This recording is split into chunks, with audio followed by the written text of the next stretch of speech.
اوقات واحنا بنتفرج على فيلم بنحس كده ان في مشهد الكاميرا ما وقفتش، الكاميرا شغاله طول المشهد، تحس كده ان المشهد ماشي على نفس واحد.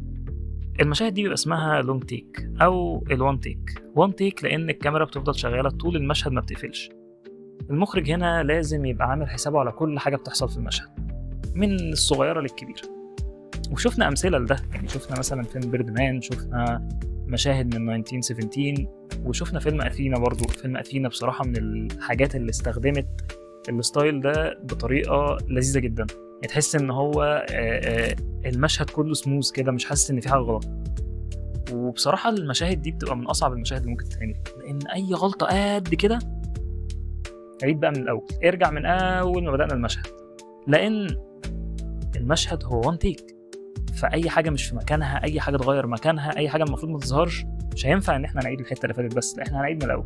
عشان كده لازم تاخد بالك من الاضاءات محطوطه فين، المجاميع هتتحرك ازاي، كل حاجه هتحصل.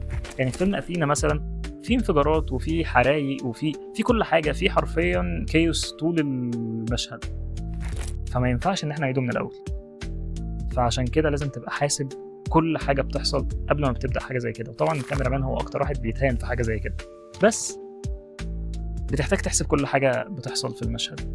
وباي ذا واي الفيديو ده هيبقى لونج تيك او وان تيك، لاني مش هعمل عليه اي اديت، ويبقى ده مثال تاني ليك يعني ايه وان تيك.